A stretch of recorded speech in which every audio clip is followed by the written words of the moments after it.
سلام كم يتخونوا زخبركم تعذبتنا نيلو معلت حيزنا لكم زغربنا زيناتنا بخم نبلو سناي مكتال كون لكم يمنام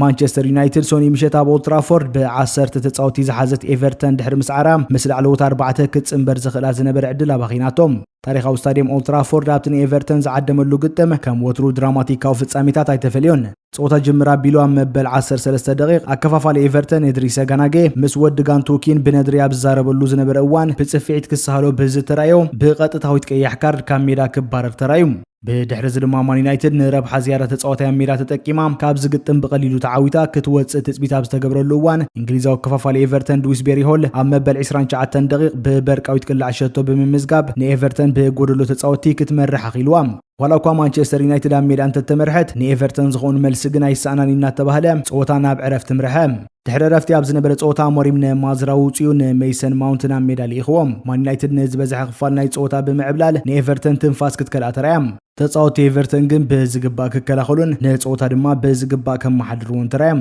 ማን ዩናይትድ ድሕሪ 5 ግጥማት ፋልማይ ስዕረት ተመዝግበሉ ግጥምና መሰለ ጾታ ቀጸለም አጥቃይ ማን ዩናይትድ ዚርኪዘ ክልተ ጊዜ ብሩሱ ሓደገኛታት ፈተነ ኳን ተካየደ ከሰልጦ ግን አይካልን ማን ዩናይትድ ድማ ድሕሪ 5 ግጥማት ፋልማይ ስዕረት ተመዝግበሉ ግጥምና መሰለ ጾታ ናብ ናይ መወዳእታ ደቂቃትዮም ደገፍቲ ዩናይትድ ካብ ዝፈርሑ ወይ ወጹን ጾታ ድማ በዓወት ኤቨርተን ሓደ ባዱ ተዓጽዮም ሩበን አሞሪም አብዛጋን ተቀዳማይ ዓመቱ አብዘብ ዓለሉ ግጥም ዘሕፍር ስዕረት ተሰኪሙ ካብ ሜዱ ወጽዮም ድሕሪ ዝግጥም ካብ ዝተልዓሉ ዛዕባታት ምስነሪ ቀዳማይ ادريس غاناغي ጽሉል ምሸት ዘሕለፈሉ ጾታም ተጻዋታይ ኣብ ክለብ ኤቨርተን ካብቶም ኣብ ቀጻሊ ብሉጽ ብቕዓት ዝርከቡ ተጻዋትዮም ኣብ ዛንጻር ማን ዩናይትድ ዘካየዳ ጾታ ግን ኣእምሮ ሙሱ ከም ዘይነበረ ክንዕዘብ ንኽእል ገያብ ዝግጥም ጽልዋን ዘይነበረ ፍጻሜ ኣተዓባቢ ብምራይ ምስ ወዲ ጋንቱ ኣብ ምጉርፋት ካኣቶን ገጽ መጻውቱ ክጸፍዕን ብዝተራዮ ንኹሉ ኣባል ዛጋንታን ተዓዛብን ኣብ ምግራም ከም ዝኣትዩ ገይሮም በፍላይ አሰልጣኒ ዴቪድ ሞይስ በዝራዮ ከአምን አይካለን ጌ በዛት ዋሂባቶ ዘላ ቀጥታዊት ቀያሕ ካርድ ሰለስተ ግጥማት ክቅጻዕ ግምታሎም ካላይ ንሜዳ ኦልድ ትራፎርድ ጸጥ ዘበለ ዱዊስቤሪ ሆል ኤቨርተን በጎደሎ ተጻውትን ማን ዩናይትድ ንከባቢ 80 ደቂቃ ተጻውታ ክኸብዳ ከም ዝኽእል ድሕሪ መውጻኢ ድሪሳጌይ ክዝረብ ጀሚሩ ነይሩም ሃንደበታዊትን በርቃዊትን ሸቶ ዱዊስቤሪ ሆል ግን ንድምጽ ኣብ ኦልድ ትራፎርድ ዝነበሩ ደገፍቲ ማን ዩናይትድ ጸጥ ከም ዝብል ያጌራቶም ኣብ ክራማት 2025 ካብ እንግሊዛዊት ክለብ ቸልሲ ናብ ኤቨርተን ዝተሰጋገረ ሆል ምስ እንግሊዛዊ ጃክ ግሪሊሽ ፈጢርዎ ዘሎ ውህደት ነዛናይ መርሲሳይድ ጋንታ ተፈራሒት ክለብ ክትከውን ኣኺሎም ካብ ዘለው ወሰንቲ ተጻውታዮም ሳልሳይ ማን ዩናይትድ ፍጹም ቅላዕ ይግባእ ነይሩዶም ብዙሕ ግዜ ዲያኑ ፕሪሚየር ሊግ ጌጋ ውሳኔታት ምዝህቡ ጥራይም ዝዝከሩም ኣብ ዝግጥማት ካይ ማን ዩናይትድ እምቦሞ በተኸላኸላይ ኤቨርተን ኬን ኩዕሶ ቅድመ ምህራሙ ተተንኪፉ ኣብ ክሊ ሳንዱቕ ቅላዕ መቕጻዕቲ ክወድቕ ተራዩም በዚ ድማ ተጻውቲ ማን ዩናይትድ ፍጹም ቅላዕ ክትወሃቦም ካሓቱ ተራዮም ማከላይ ዳኛና ቫር ዝነበረ ተሓጋጋዚውን ግን ኪንቅድሜን እምቦሞ ምትንካፉ ንኩዕሶ ካብ እግሪ እዚ ተጻውታይ ኣጸቢቑ ከም ትርሕቕ ገይርዋ ብምንባሩ ዲያኑ ቁኑዕ ውሳኔ ብምውሳን ነታ መጀመርታ ፍጹም ቅላዕ ተውህብ መሲላ ዝነበረት ፍጻሜ ክሰግርዋ ተራዮም ራብዓይ ፒክፈርድ ንዋንጫ ዓለም ድልው ይዘሎም ሓላው ልዳት ክለብ ኤቨርተን ጆርዳን ፒክፈርድ ኣብ ዝግጥም ከድሕነን ዘምሲ ዕድላት ምስ ብሉጻት ሓላው ትልዳት ዓለም ዝሰርዑ በፍላይ ብሩኖ ፈርናንደስ ካብ ርሑቕ ዝሃረማን ዚርኪዘ ክልተ ግዜ ብርእሱ ዝፈተነንን ከድሕነን ብምኽኣሉ ኣዝዩ ብሉጽ ጾታ ኣካይዱ ክበሃል ይካል ፒክፈርድ ሒዝዎ ዘሎ ቁመና ዓቂቦ ክሳብ ዋንጫ ዓለም 2026 ተጸኒሑ ሃገራዊት ጋንታ እንግሊዝ ተረባሒት ክትከውን እያ ዝወድ 31 ዓመት ኣብ ድሕሪት መስመር ዘለዎ ናይ ጋንታ መምራሕ ኣቕመውን ኣብ ዝግጥም ጎሊሑ ዝተራየ ኮይኑ ኤቨርተን ካብ ዝግጥም ሸቶ ከይተመዝገባ ክትወፅን ሒዛቶ ዝነበረት ኣወዳድባ ከይተጥፍን ተሩልዕል ነይሩ ሓምሻይ ዚርኪዘ ዝረኸቦ ዕድል ኣባኺንዎም ሆላንዳዊት ካይ ማን ዩናይትድ የሹዋ ዚርኪዘ ብሰንኪ ዘይምህላው ሴስኮን ኪንሃን ኣብ ዝግጥም ዕድል ረኺቡ ምስ ቀዳሞት 11 ክስለፍ እኳ እንተኻለ ዝኾነ ዝዕግብ ምንቅስቓስ ከይረኣየ ግን 9 ደቂቃ ረኪቦም በዘይካ ክልተ ግዜ ብርእሱ ዘካየደን ፈተነታት ኣብ ዝግጥም ብዙሕ ጽልዋ ዝነበሩ ምንቅስቓስ ከርኢ ዘየምሰየ ተጻዋታይ ማን ዩናይትድ ኣብ ወርሒ ጥሪ ካልእ መተካታት ካይ ከተፈርም ከም ዘለዋ ዘነጸረላ ግጥም ዘሕለፈ እዩ ዝመስል ሻድሻይ ማን ዩናይትድን ቀዳማይ መስመራን እዛ እንግሊዛዊት ክለብ ኣብ መንጎ ጥቃዕታ ፈጢራቶ ብዝቐነየት ውህደት ክትምጎስ ከም ዝጸንሐት ይፍለጥ ኣብ ዝግጥም ግን ኣብ መንጎ ኣማድ ዲያሎን ብራያን እምቦሞን ዝነበረ ውህደት እውን ኣብ ሜዳ ይተራየን ኣብ ምስልጣን ማን ዩናይትድ ሓደ ዓመቱ ዘብዓላ አሞሪም ድሮውን ነዚ መስመር ደጊሙ ጠመተ ክገብረሉ ክምከር ጀሚሩሎም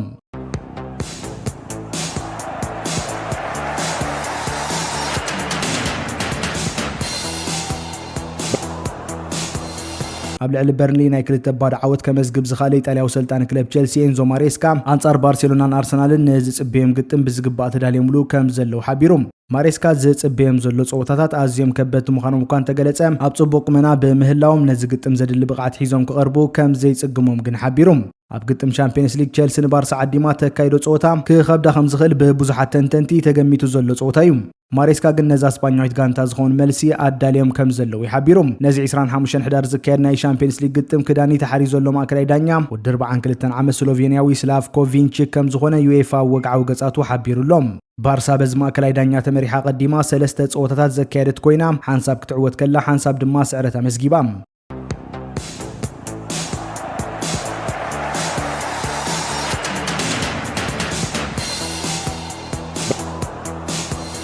ኣብ ስካይ ስፖርት ከም ተንታን ስፖርት ኮይኑ ዝዓይ ዘሎ ናይ ቅድም ተኸላኻሊ ክለብ ሊቨርፑል ጄሚ ካራገር ንኣርሰናል ዋንጫ ከም ምውሳድ ተዓግታ ጋንታ በዓል ኣርሰናል ምዃኑ ሓቢሮም እዚ ተንታኒ ነዚ ክብል ዝኽኣለ ኣርሰናል ሒዛቶ ዘላ ቁመና ኣብ ካልኦት ጋንታታት ይርአ በዘይምህላው እዛ ጋንታ ኣብ ኣዝዩ ዝለዓለ ጥርዚ ብቕዓት ከም ትርከብ ድሕሪ ምዕዛቡ እዩ ካራገር ወሲኹ ኣብ ዝሃቦ መግለጺ መፍራም የበለች ኤዘ ትሑት ግምት ሂበየ ነይረ በዛ ኣብዚ እዋን ዘርእዮ ዘሎ ብቕዓት ግን ሓደ ካብ ዕዉታት ምስጋር ተጻወቲ ኮይኑ ዝውሰድ ድሕሪ ምባል ኤዘ ንኣርሰናል ዋንጫ ፕሪምየር ሊግ ንኽትወስድ ዓቢ ድፊት ዝፈጥረላ ተጻዋታይ ምዃኑ ሓቢሮም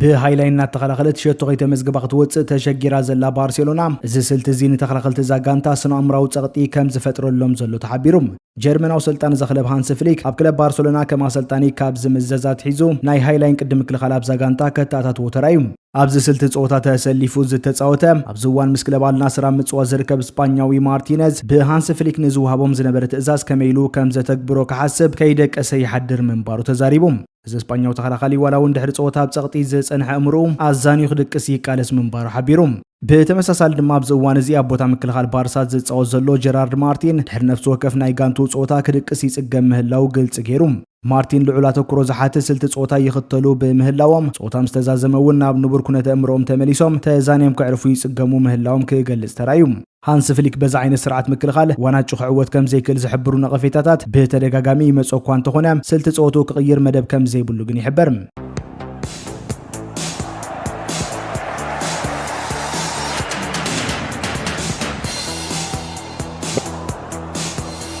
بسنك وسيد وستبهله وجوز حيل زب مدهنيت كاب كعسو أجر على مريح يغوت سنة فرنساوي عود وانش عالم بول بوجبا دحرنا يكل تعمت مقطعتنا ميدا تمليسوم بوجبا دحرته بفي فاست وهبو مقطعات أمينا نام مسارعة سمبروغانتا سينو عبز نبر اللوان فرنساوي كلب موناكو نام ميدا خملس داق ما يعدل كم زخافته اللي في اللات ملوسوت زي فرنساوي كفافالي بسنكي زقات أمو مسبرتي تناوي حد حرم تنح عبت موناكو انصار رينس قت إمار بعت بحدث تسعرة اللو قدم أما بل 85 دقيقة نام ميدا تغيراتيهم بوجبا بزحفر سعرته كوانا ميدان تتملسم نزاع منات في أزلا فرنساويت غانتا درعي كونا كم زغل غني حبرم إذا كفافالي دحر صوتا بزهبو مجلسي دقفتي كاوم برم تنسيوم بتقعيد كقبولني له بفتصوم حسابكم قبل دقفت موناكو زي قبر له قبابلا أزيو كم زمسطو تزاريبوم بوجبا وسيخو داغماي كعسو خصات بمخالي عرف ترخيب له خبلون تزاريبو نيروم بوجبا دحرتي حيل زب مدهانيت وسيلو زترخبوم نشمون تميتن 11 معلتات كام ميدا كرحق تجديدو صنيحوم إذا فرنسا وكفافالي دحر مسكرم كلتا شان إسران سلستان كاب زخون نتفتات كعسو أجري تقليلو مصنوحي ذكرم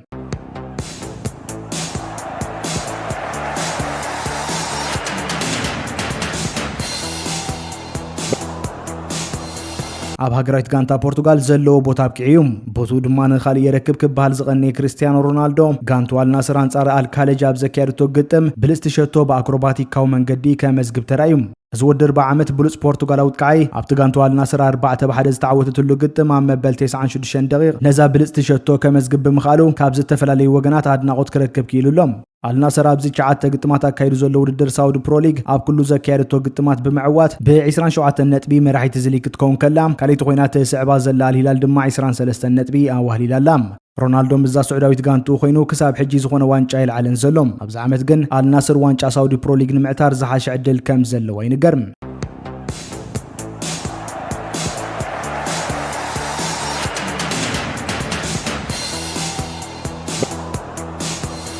بحدش أسلطان جافي ألونسو تمريح عقاب زي كونه بقعتر زلا ريال مدريد ناب إلتشي توقعيز أبزا كيرتو قدم كلتا بخلتا بموصا نتبي كتكسر ترايم أبزا قدم ريال مدريد كلتا جزيه كاب دحري تبقي ساكتم معرارون ترايم ኣብ ነፍስ ወከፍ ጾታ ሸቶ ከተመዝገባ ክትወጽእ ብትራእዮ ዘላ ኣብ ዝቕጽል ግጥማት ዓቢ ምምሕያሽ ጌራ ክትመጽእ እንተዘይኪላ ወንበር ጃቪ ኣሎንሶ ክንነቐነቕ ከይጅምር የፍርሕ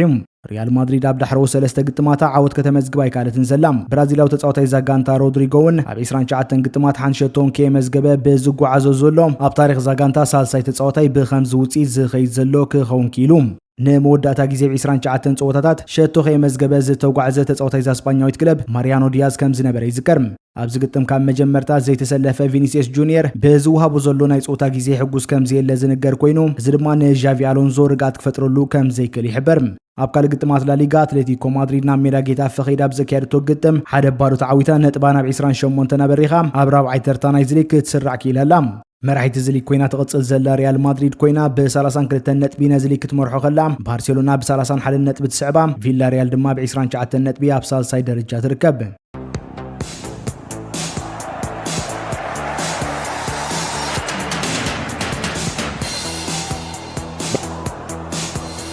ደርቢ ሚላን ሰንበት 23 ሕዳር ኣብ ዝተኻየደሉ ምሸት ኤሲ ሚላን ኣዝዩ ኣገዳሲ ዓወታ መዝጊባ ንሜዳ ሳንሲሮ በማዕረዝ ዝግልገላሉ ኢንተር ሚላንን ኤሲ ሚላንን ዝግጥም ከም ኣብ ሜዳ ኢንተር ሚላን ዝተኻየደ ተሓሲቡ ብምክያዱ ሰሜናዊ ክፋል ሜዳ ሳንሲሮ ንደገፍቲ ኢንተር ሚላን ተዋሂቡ ኤሲ ሚላን ኣብ 54 ደቂቕ ካብ ኣሜሪካዊ ከፋፋልያ ፖሊሲች ብዝረኸበታ ሸቶ ሙሉእ 3 ነጥቢ ሒዛ ካብ ዝግጥም ክትወጽእ ኺላ ነዚ ሊግ ሮማ ብ27 ነጥቢ ክትመርሖ ከላ ኤሲ ሚላንን ናፖሊን ድማ ብጸብለልታ ሸቶ ተበላሊጸን ብ25 ነጥቢ ይስዕባ ኢንተር ድማ ብ24 ነጥቢ ኣብ ራብዓይ ተርታ ተሰሪዓ ትርከብ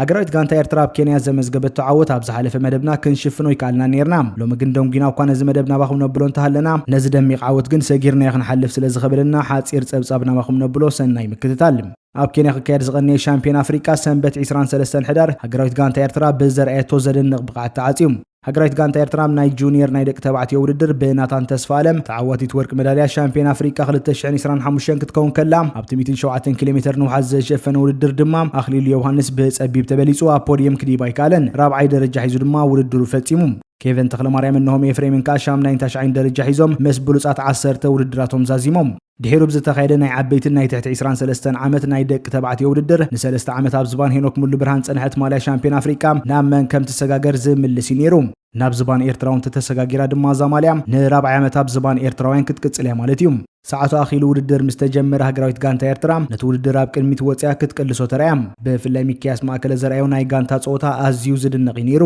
ውድድር ክውዳእ ትሕቲ 10 ኪሎ ሜትር ኣብ ዝተረፎም ተቐዳደምቲ ሃገራዊት ጋንታ ኤርትራ ዝዓብለለታ ጉጅለ ቅድሚት ተፈጢራ እቲ ውድድር ክውዳእ ኣብ ዝቐረበሉ መርሃዊ ቅዱስን ዓወት ኣማንን ፈንጢሶም ብምውጻእ ናብ ናይ መወዳእታ መስመር ገጾም ከምርሑ ተራእዮም ዝሕዞም ተቐዳዳማይ ስለ ዘይነበረ ውድድር ብዓወት ወዲ 31 ዓመት መርሃዊ ቅዱስ ክዛዘም ከሎም ዓወት ኣማን ድማ ካልኣይ ተርታ ሒዙን ኣብ ናይ ትሕቲ 23 ዓመት ድማ ወርቂ ሜዳልያ ክሽለም ኪኢሉን ሃገራዊት ጋንታ ኤርትራ ነተን ክትወስደን ትጽቢት ዝተገብራላ 3 ናይ ወርቂ ሜዳልያታት ብምውናን ጎብለል ኣፍሪቃ ምዃና መስኪራ ሎሙን ከም ዝሓለፈ ዓመታት ርእሳ ቅኒዓ ካብ ዝውድድር ወጽያ ነዚ ብሉጽ ናይ ጋንታ ዓወት ክውን ዝገበራ ኣሰልጣን ሃገራዊት ጋንታ ሙሴ ኣስሄልውን ብዓወት ሃገራዊት ጋንታ ከይተመስገነ ክሕለፍ ኣይግባን ናይ ሎማ ዓመት ዓወት ሃገራዊት ጋንታ ኤርትራን ሻምፒዮን ኣፍሪቃን ዝሓለፉ 16 ዓመታት ኣብ ትሕቲ ቁጽጽራ ከተትዎም ሓጊዝዋሎም ካብ 2010 ጀሚሩ ካብ ዝተኻየደ 14 ውድድራት ሻምፒዮን ኣፍሪቃ ኤርትራ 11 ግዜ ነዚ ውድድር ክትዕወተሉ ክኢላላ